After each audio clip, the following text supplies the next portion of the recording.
whiskey, sticky, and all the rest can wait. Alright, let's get on to this breakdown.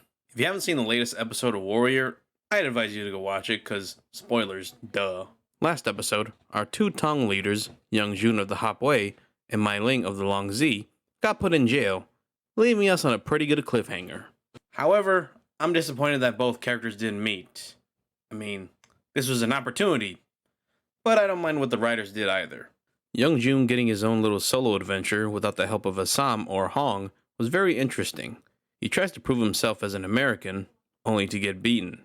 He meets someone friendly, only to quickly discover there are the consequences to his actions. He meets his father again, and learns the hard truth about being Chinese in America. And this whole time in the immigration center makes him so torn between going back to China and staying in America that he and his father only saw two options: escape with their freedom or die trying. I had a feeling Father Jun was going to come back in like a pocket episode or something and just, appear for a bit, but I did like what they did here, to show that it's not all sunshine and rainbows for his character. He's going to have to go through some shit. But this also begs the question, who will Young Jun listen to now? Will it be Assam or will it be Father Jun? Thankfully, a crazy and expensive deal going through Happy Jack and Mai Ling allows both Young Jun and Father Jun to leave the immigration center freely before they dice some ducks. Although, Happy Jack's not too happy about the fake money. Oh yeah, Lee happens to be there too after his visit to Yan Mi, and the printer dad becomes a dead end. They knock him out too. Mai Ling, on the other hand, still got treated terribly in jail, but with Li Yong's persistence and Buckley's duck privilege, she had it less worse than Young Jun. I also hate that she made a deal with Buckley and then made an even bigger deal with Assam for the Hop Wei stuff. Damn, I mean, she's just coming for everything. You better lawyer up, asshole, because I'm not coming back for 30%. I'm coming back for everything. Also, congrats on the engagement, Mai Ling and Li Yong. Happy wedding day to you guys.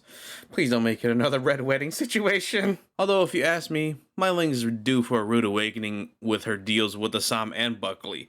Like, that's gonna turn over to something bad eventually. Because let's think about it. Buckley's trying to outlaw Chinese labor and stuff, whereas Assam, well, he's part of the Hop Wei, and the Hop Wei aren't gonna take it so easily. Especially with Father Jun returning into the mix. So really, Mai Ling's kind of in a losing battle that has yet to see an end, even though she may be winning now.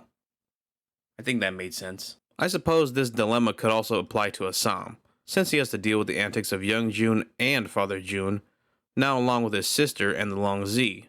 Plus the tension between Young Jun and Assam has finally boiled over a bit, with both angry at each other near the end of the episode. Back with the Bulls, Atwood raids another Chinese neighbor, and Bill finally calls it quits after seeing a baby be taken away. Woo! Yes! I knew it. I knew Bill was going soft on us. And Atwood, I hope Zing fucking grabs that sword. You better protect your neck. Zing's coming for it. Bill also tells his wife about quitting the force in a very heartwarming and funny scene, where she finally embraces him after denying him since the start of the season. Now that I think about it, this is truly episode 5, because there is a fork in the road for every character that we see in this episode. Out of everyone else in this episode, Young Jun really stood out to me. For a show heavily centered around Assam, the Bruce Lee stand-in character that we're supposed to love and adore, I'm happy the writers gave Young Jun some more of the spotlight. In previous seasons, we'd get bits of his story and character development peppered throughout, but he'd always usually be Assam's best buddy and Father Jun's son. But the moment he took up the leader role, that all changed and he had to mature and grow, and not always in the best ways as we've seen in this season. And it was cool to see him face the consequences head on and get more counseling from Father Jun. I also wonder if Young Jun's time in the immigration center really changed him for the better or for the worse, because he got to see how Chinese were treated by, non-Chinese, but then he also learned that his father couldn't find freedom outside of Chinatown, so there's going to be a lot of inner conflict with Young Jun, and it's going to probably spill out into how he rules as the Hop Wei leader. Because, at the end of the episode, he's still our good old Young Jun, whiskey and sticky, but there's some subtleness in Jason Tobin's acting that you can tell Young Jun's definitely went through some shit, and he has changed a little bit, but I guess we'll have to see how that proceeds out in the future episodes. Anyways, that's it for the breakdown.